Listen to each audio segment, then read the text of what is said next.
So is client work flooding in and all you do is play catch up? Yes, I already heard that. That's awesome. Is your business running you instead of you running your business? Nods there. Yep. Like, is this resonating with anyone? Like, I know it's totally out of Midwest comfort zone to raise your hand, but I saw a nod and a couple yeses, so I'm going to go with that it's resonating, so that's good. So what if I told you there were small changes that you can make in your life that can have a huge impact? Or that you can get you out of a rigorous grind to a better, sustainable work-life blend, even if you can't picture it now. Or that you can find your best work-life blend, not just a balance, but a blend that fits you right now at this point in your life, so that you can kick butt at what you do best and not feel guilty about it. The purpose behind this talk, Business is Thriving and the Rest is Only Surviving, is to inspire you to make the changes that you need to make to have a better life, both personally and professionally. So I am Katie Elenberger, and I'm the founder and creative brand strategist at Spark 27 Creative. And our secret sauce is partnering with clients on their overall brand strategy and implementing that through all sorts of mediums: graphic design, web design, media, marketing, communications.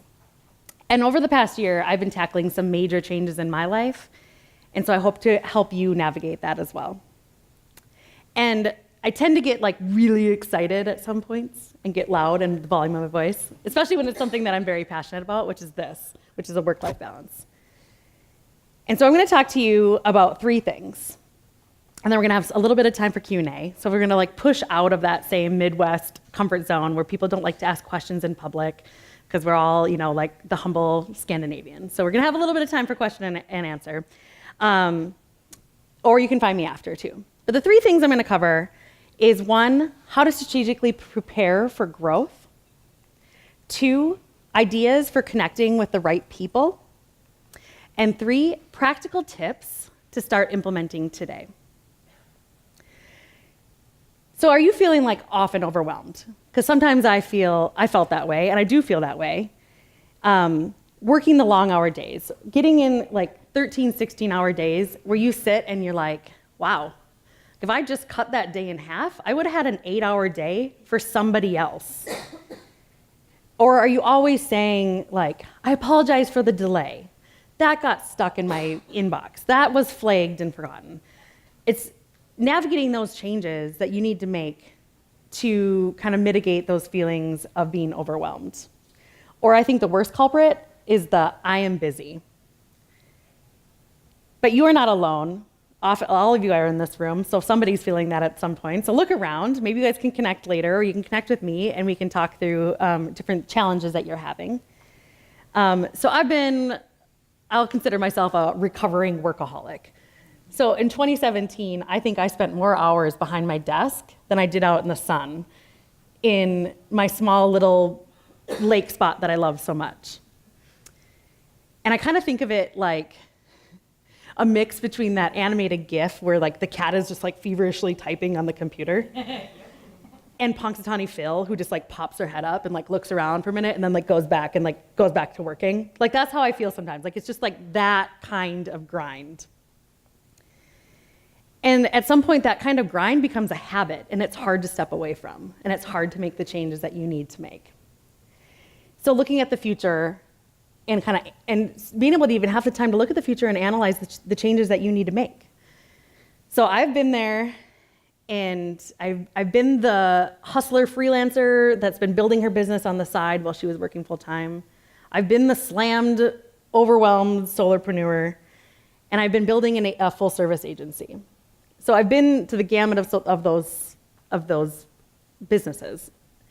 So hopefully what I have to say here will help offer some light. So strategically preparing for growth.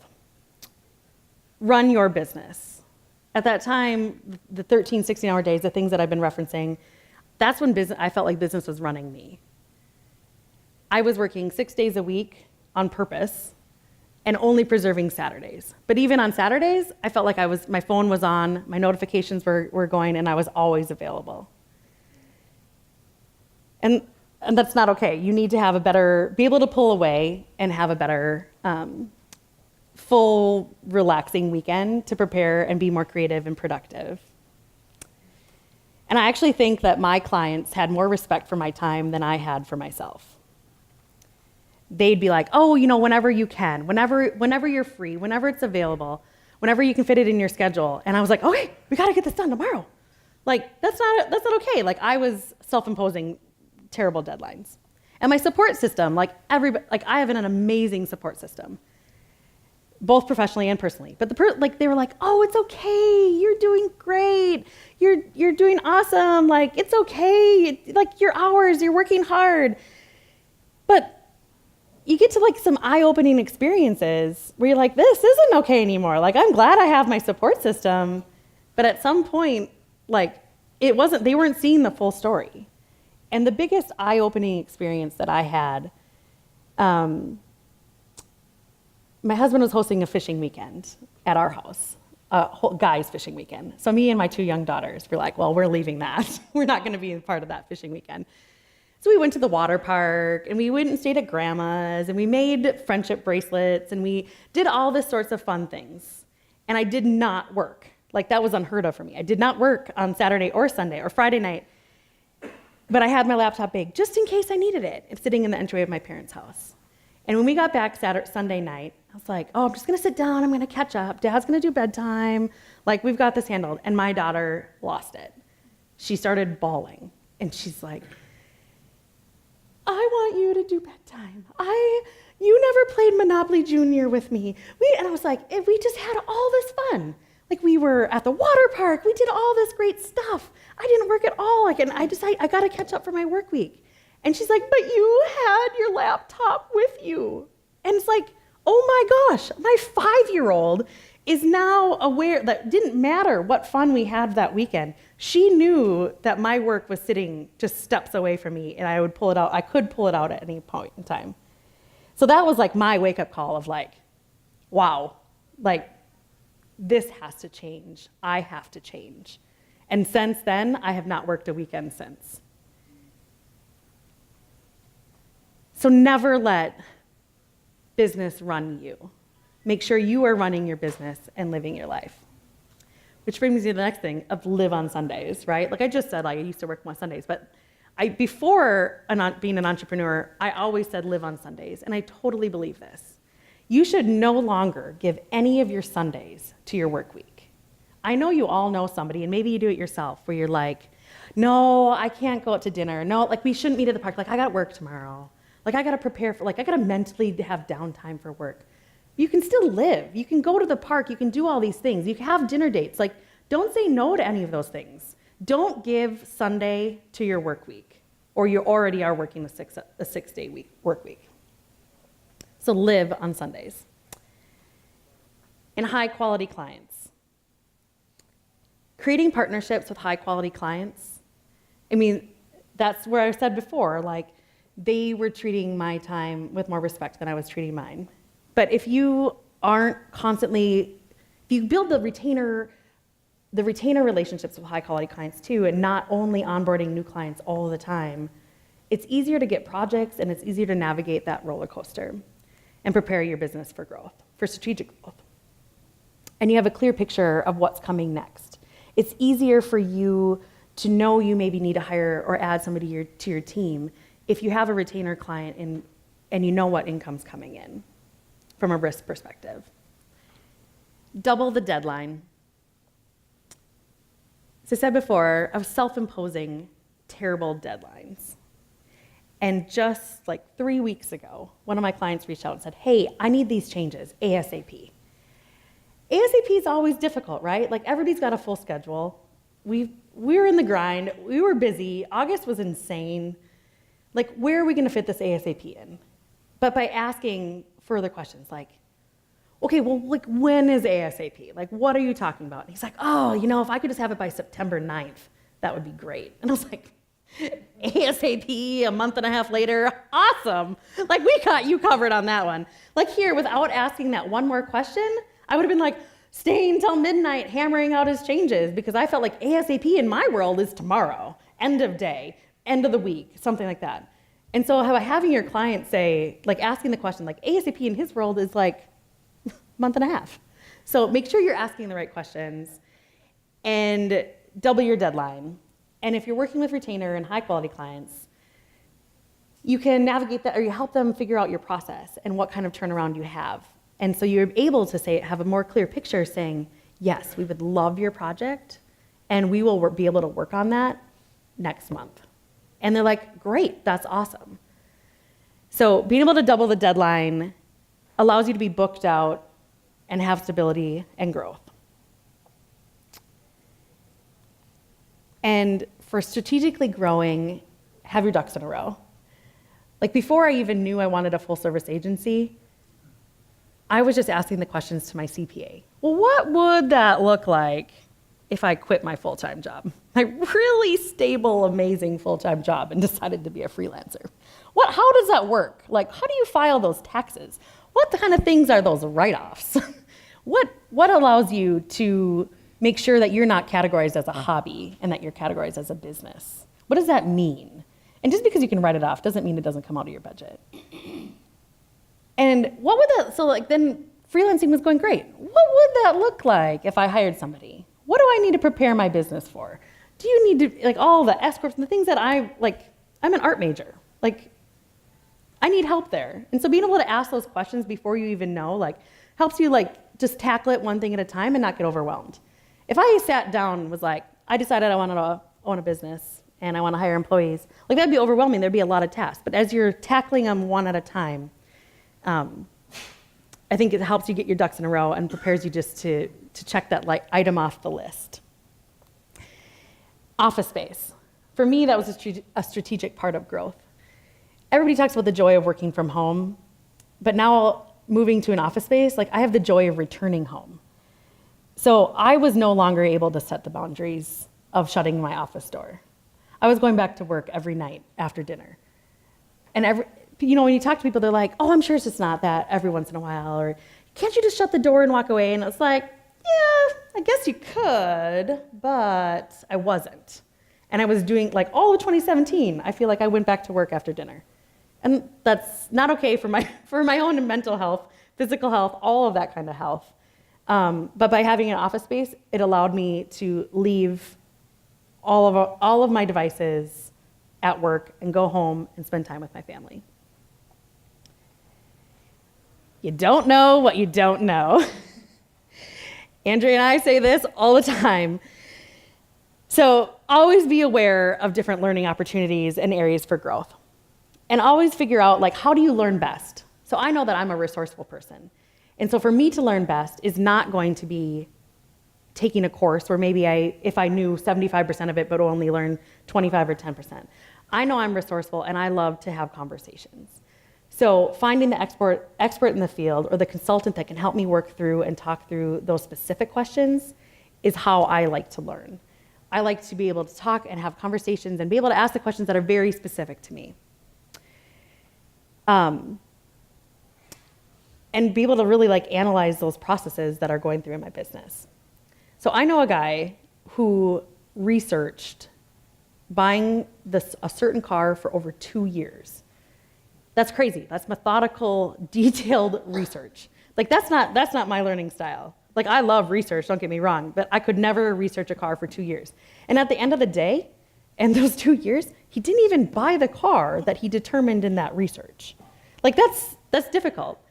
And so I would never go down that level of buying a car or that kind of research, but I could, next time I got together with him, I could say like, well, what was it that tipped you to that car? What was the feature after 2 years that made you want to change to a different vehicle? Or what was it that you came upon that made you change 2 years of research worth? So those are the kinds of questions that I like to ask in the way that I like to learn. So make sure you understand how you learn best. And I am all for meeting up for coffee, for happy hour, learning about each other's businesses, figuring out how it can be mutually beneficial, learning experience. But if you ever say, I just want to pick your brain, like, know that you should probably be compensating them. Like, if you're just picking your brain and they're not getting anything mutually back, that's more of a business consultant reaction. So I like to think of it like when I was doing fantasy football league, which my husband's got some insane amount of knowledge of football, which is crazy. I'd be like, oh, should I play this player or that player? What do you think about this defense? And he's like, you are no longer allowed to suckle on my brain. So think of like picking your brain, suckling on your brain. It's like, but you know what? I did my own little bit of research and I just relied on the program and I won the league anyways, much to his dismay. So there's just like, if it's a mutually beneficial meetup, you're connecting, you're networking, absolutely. If you're going into this meeting sole purpose of changing your business in some way, make sure that you're being fair. Can we just make a pact right here to erase the word busy in everybody's vocabulary? Like, I'm so over busy. Like, I'm busy, you're busy, everyone's busy, but everyone's level of busy is different. If I felt like in those 16-hour days, like I literally could not put one more thing on my plate, I would call that busy. And somebody that maybe was like, oh, I had dinner plans, that was busy. Like, if we could just erase the word busy and just say our schedule is full, our business is successful, we are thriving and we are growing.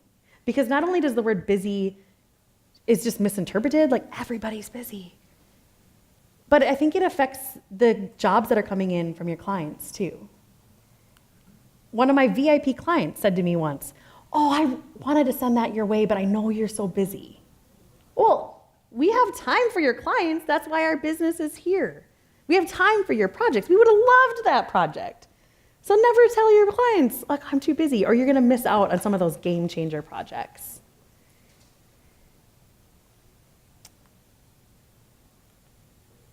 And stop your self-limiting beliefs. I know that's very open and broad, but you really can do it. The negative self-talk, it has to stop. So stop self-limiting beliefs and go after your goals. And estimating. I'm a classic underestimator, especially of time. I arrive late all the time. I pretend like I want to time, like I can time travel. Like, oh, I'm gonna leave I got 15 minutes, that's great, I'm good. And then I like dilly-dally for 5 more minutes, and then I'm like, oh, I need to like speed really bad. Like, I'm a classic underestimator.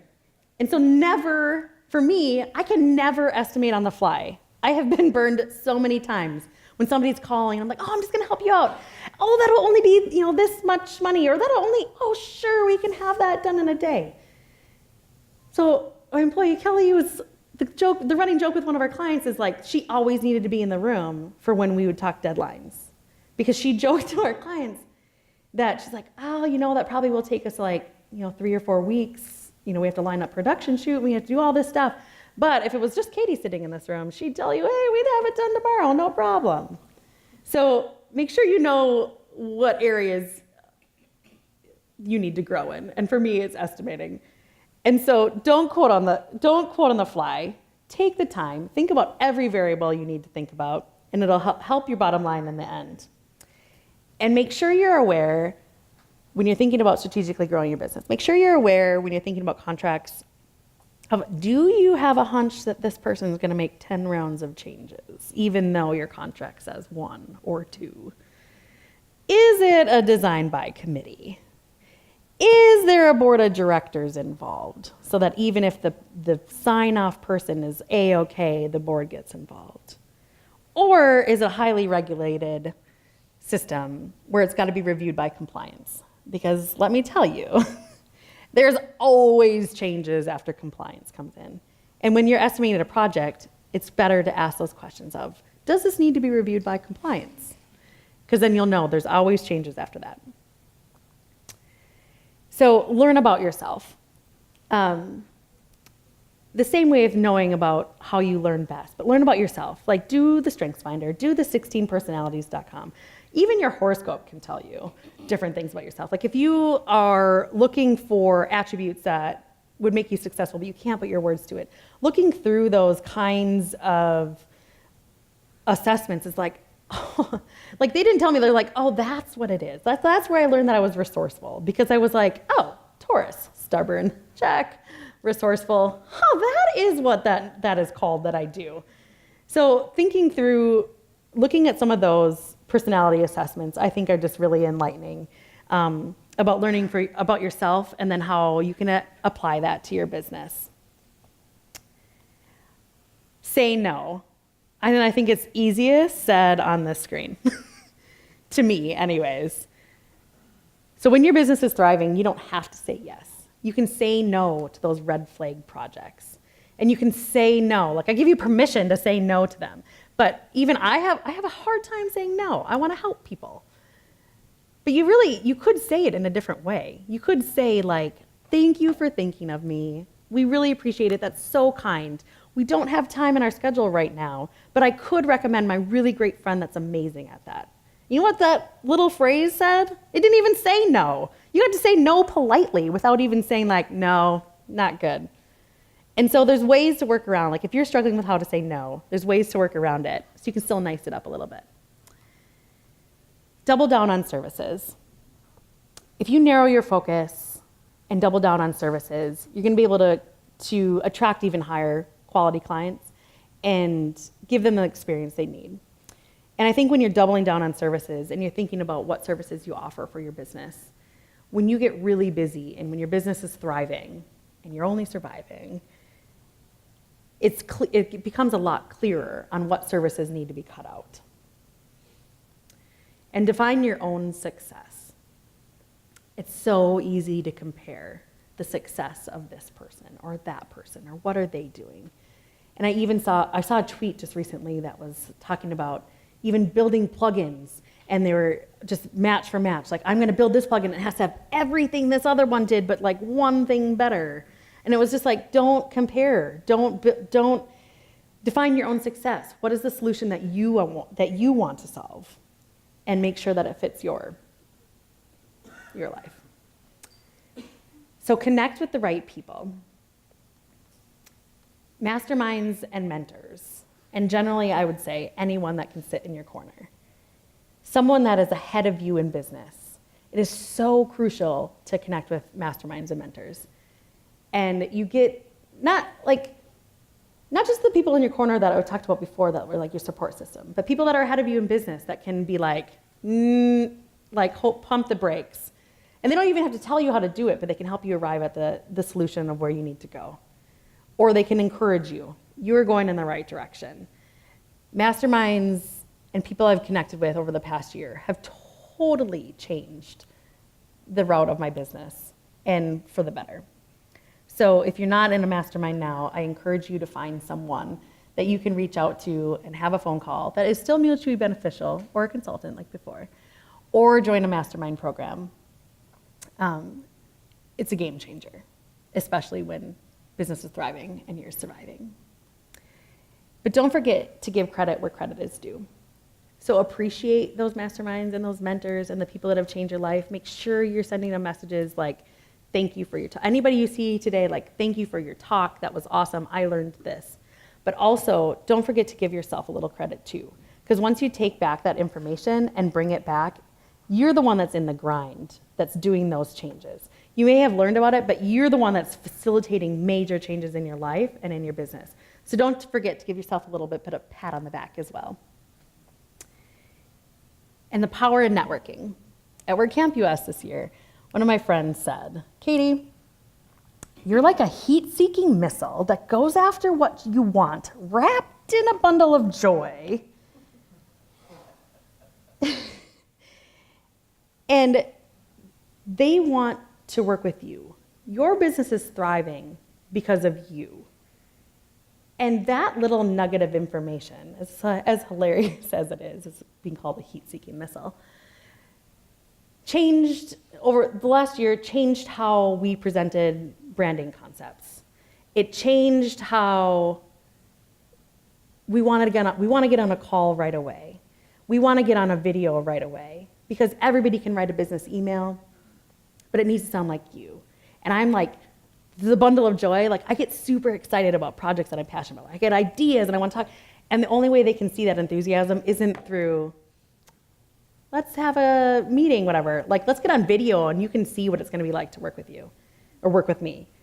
And so by hearing just those one little like crazy bits of testimonials, if you take those and apply it to your business and how it can change for the right reasons, it's a good thing.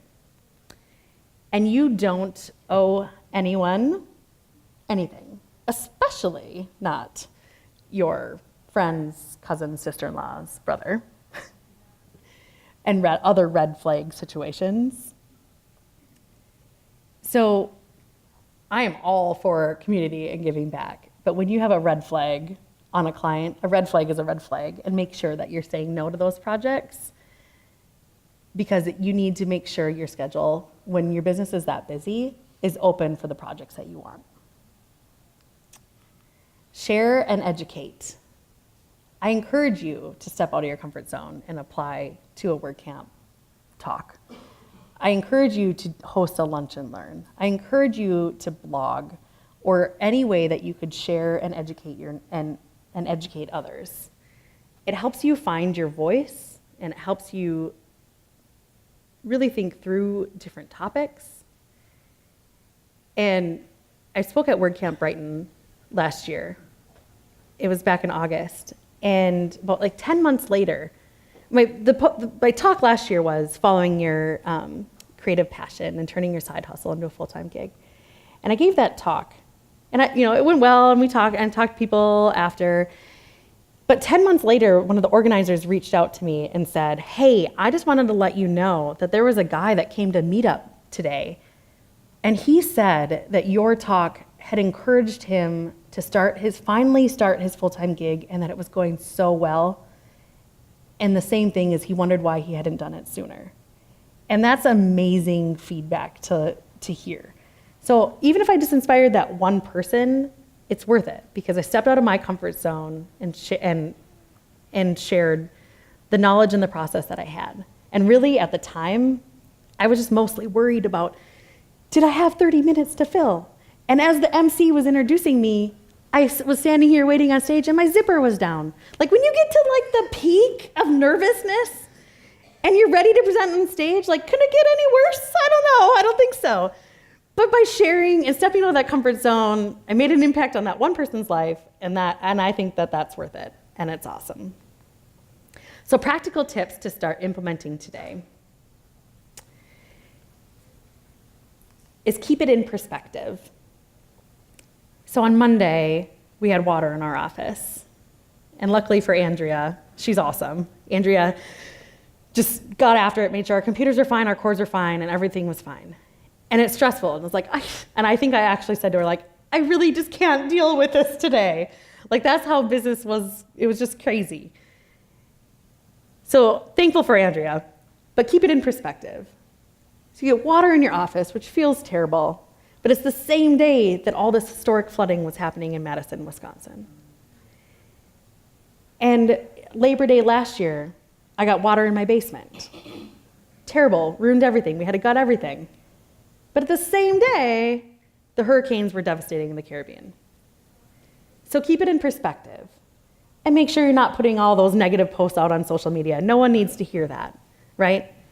Somebody has it better than you right at that moment, but somebody also has it worse. So keep it in perspective and make sure you're applying that to your business and your personal life. And keep cool. You do you. I think that there's all sorts of tips and suggestions and things to learn and things that I'm telling you today, but you do you. You take what I'm telling you and implement it the way that you want to do it. And as I said before, I try to get on videos or phone call for remote clients all the time or meet up in person. Because have you ever written a business email and said does that even sound like me? It's so business, it missed any bit of my human emotion or excitement. I mean, You still only get 3 exclamation points a year to use, so make sure you're not like going crazy with your human emotion, but it's okay to like have a smiley face here and there, right? So any of those communication, any email, phone call, video, I think it should all be within that same tone and personality. So you do you and make sure that you're coming across in all the mediums that you can in the same way. And my favorite slide, if it's not a hell yes, it's a no. Seeing this meme, I don't know, it was like 3 or 4 months ago, was so impactful to me. Like the same guilt of like, I want to help somebody, I should do this, I should be on this committee, I should do this, I need to do this, like I want to, it's like, no, like if you're indecisive, like, oh, I feel like I'm getting guilted into this, like if it's not a hell yes, it's a no. And don't forget that if you have kids or other significant little kids in your life, don't forget that you serve on the itty bitty committee. I was sitting and talking to somebody and she said this to me. I was like, oh, I'm thinking of serving on this board, but I'm really busy. And she's like, don't forget you already serve on one. Don't forget you have 2 kids and that would act as a committee alone. The level of the hours that you volunteer, you need to make sure that you're spending it with your kids too. So remember that you're part of an itty bitty committee when you feel like you aren't serving enough. Take ownership in mistakes. I think that it's the easiest way when business is thriving and you feel like you're just stuck in that grind. If something does go wrong, take ownership, apologize, fix it. Even if it's not even very much your fault, fix it and take ownership and move on, which comes with pick your battles.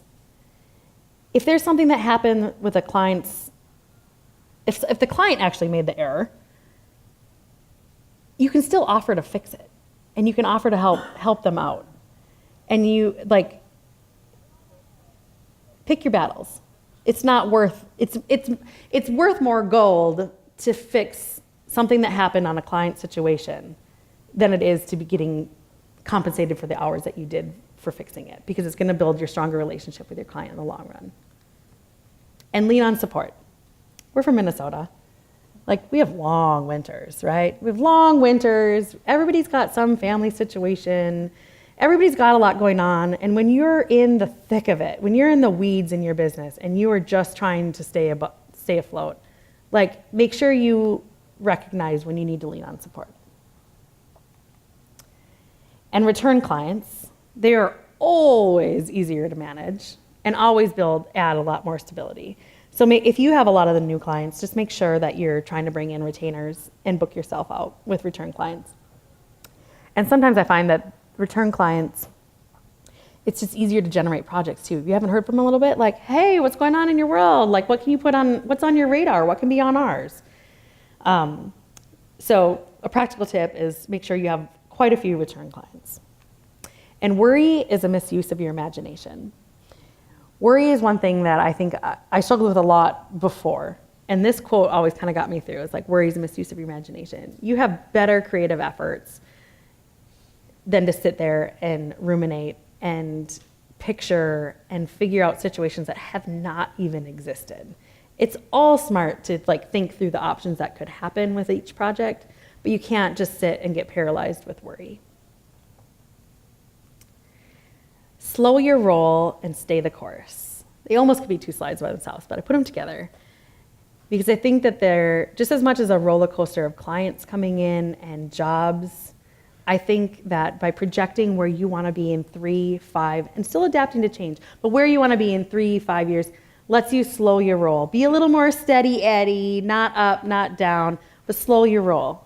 If you are starting to feel that overwhelmed after you've fixed that, if you're feeling overwhelmed, just know, slow your roll, it'll all work out. And stay the course. I tried to ban Post-it notes in my office because at one point in my life I had Post-it notes all over. So I banned Post-it notes and I try to do everything on tech, but I do have a Post-it note of stay the course. because you know where you want to go, and it's easy to get distracted when you're in a total grind of projects. And throw down good vibes. What you put out in the world definitely comes back. And so throw down good vibes, give appreciation and when you appreciate something, make sure you're wrapping some stuff up in nice packages, and throw down good vibes and be a good person. And 2 bonus ones, I think, is give yourself some grace. Because you're human, everyone's human. Having high standards and perfectionist lifestyle may have gotten you a really strong business, but give yourself a little bit of grace when times get tough. And make sure you're staying healthy. And what is that? that like that segment. Andrea shared with me the funniest meme the other day. It was like, we are all just complicated houseplants. And it's like, it's so true. We are complicated houseplants. And after she sent that to me, and she's like, you need to drink more water. You need to go out for a walk. You need to stand up. You need to take a lunch break. I love you for that, Andrea. Complicated, and I saw that, and I was like, oh, she's so right. And I come home and I look at my houseplant, my little Easter lily, and it's like, and I'm like, oh, I'm that lily, right? So we're all just complicated houseplants. Make sure you take time for you and something that you enjoy, a hobby. It doesn't only have to be exercising, but get out and do something for you that helps you relieve the stress that you're getting from businesses thriving, when your business is thriving. And so the purpose and the action is, my purpose of today's talk is for you to find things that you can start to change and go on the journey of getting out of business survival mode and implement the changes in a way that'll impact your future and your long-term success. I gave you a lot of items to think about today, and so hopefully you find some action items in there too. So I'm Katie Elenberger, and I would love if you would tweet to me and tell me something that you are intending to change today. Something like the no more weekends. Something that will impact your business. And I would love for you to tweet me in 6 months and tell me how awesome it is and how much you're glad that it changed. So, any questions? How are we on time? Are we good? Are we over? We're good? On time. That's awesome. So I was told that because we're doing video, that the questions need to be asked into the handheld mic. Yes. Can you share some strategies that your agency uses to manage your projects and workflows so that when you have a new project coming on board, you can tell the client, we're able to start in 2 weeks, we're able to start in 3 weeks? Mm-hmm. Yeah, so I think that is still always a constant struggle when you're busy. The best thing that we've done this year is switch to, I would say, a very loose agile sprints. I know there's a ton of methodology behind agile, but we book out in 2 weeks because when you're self-imposing deadlines for yourself and you see the whole project list, it's easy to get overwhelmed and it's easy just to throw things in. And so we switched to using a project management system, Monday.com, that allows us to customize boards the way that we want. And so we set it up in 2 week sprints. And then we try to figure out how many hours we can fit in there and see where we're at. And so when we meet as a team, we can see, okay, that was done. Look at all, we can celebrate the things that are all done. This is really what should get done in this next 2 weeks. And then we do move things if we can. But you can set deadlines, you can customize it. So that's been our workflow. Do we have a perfect strategy on where does something fit in? No, but I think it's easier to look at a glance of that 2 weeks is full, just the length of the list is full, the tally of hours, you can view by person, you can view by hours. At least lets you say yes, we would love that. We will make that happen. We could hire a contractor if we needed to, but we're looking like we're a month out right now. Does that answer your question? Yeah. Okay. Can I ask a follow-up question? Yes. Do you schedule? So thank you. But then do you schedule in like open blocks for fires or whatever else? I should. I don't. I think in this last year, when I've been making all of these changes, I let my to-do list, a daily to-do list, just be whatever I thought needed to get done that day. And I had some good friends tell me that they only do 3 things a day. And somebody else said that I focus on 1 thing a day. And so my latest has been to try to only write 3 things on.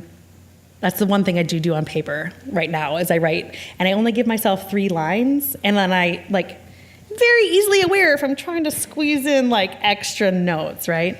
So I've been trying to think about how to only have 3 things on my list so that you have availability to switch if you needed to. And if you know there's 7 things on my list and they're long and they all need to be done tonight, it's like, hey, husband, I need to work late tonight. And he gets it and he's fine with it because he knows I used to work every night and now I maybe work 1 night every once in a while. And I don't think you could ever get away from, I feel like, I don't know, maybe ask me next year, but I feel like it's still, some things just pile up and they have to get done. And I will always meet client deadlines and we will always do that kind of thing for your clients. So at some point there are nights where you're like, okay, we're just hammering this out and I'm gonna feel better if I stay and I get it done.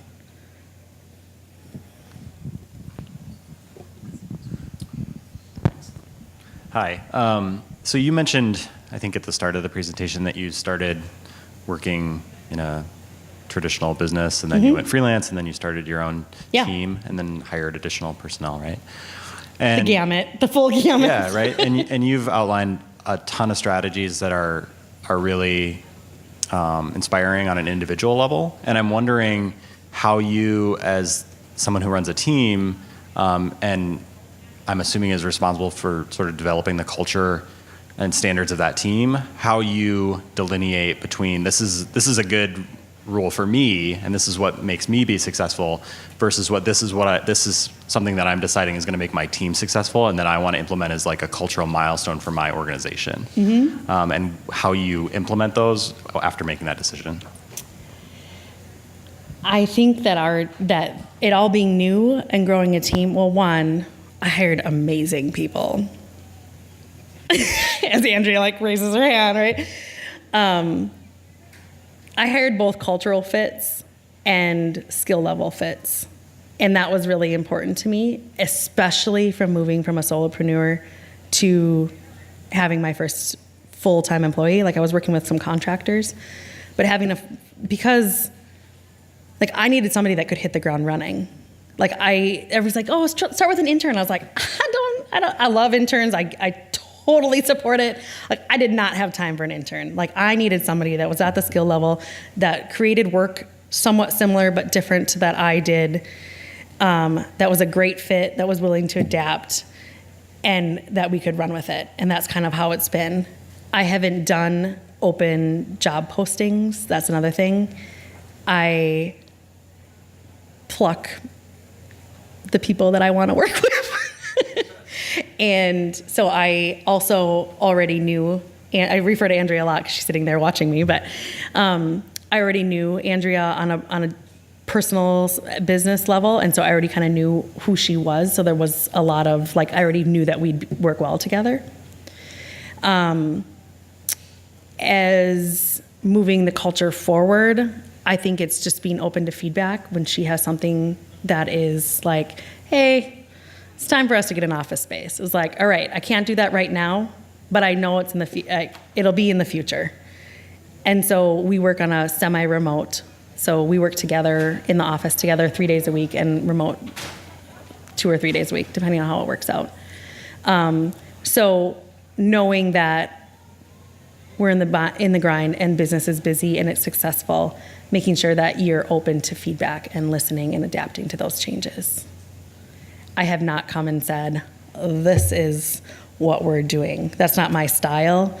It's more been hey, can we talk about how we want to work on web maintenance projects? What do we want? And how it's not just what I think.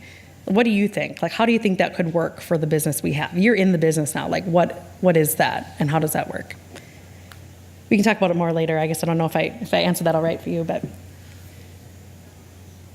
anything else? Last question, I guess. But I'll be around all weekend. I can step over to the happiness bar if somebody wants to grab me after. We can talk some more. I just wanted to know what advice you would give to solopreneurs who may not have a large budget for video, about how to put forth a good brand that's visual. Oh, interesting. So video to target your clients as like in marketing, or to be service, like providing video for your clients? I was thinking of marketing, but you could answer it either way. Yeah, well, we do work with a gamut of video. We've done just fun social posts that are on your phone.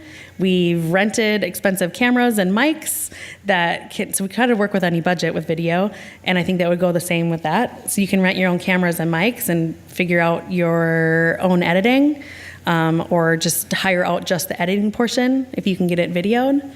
Or you can work with a production company, or maybe you could work out a trade with a production company. Maybe that production company doesn't know how to make a logo and you do, or maybe you know how to do a website, and that becomes one of those mutual conversations where you can work that out. I think that there's a way to navigate all sorts of budgets to get what you want done. And I think when I was teaching a course at MSUM to some intro graphic design students, I feel like it's always your concept first, right? Don't start on the computer right away. Don't just don't hit record. Like, think about what you want it to look like, and you'll always figure out how to get it done. All right. Thank you. Everybody enjoy your WordCamp. Have a great day.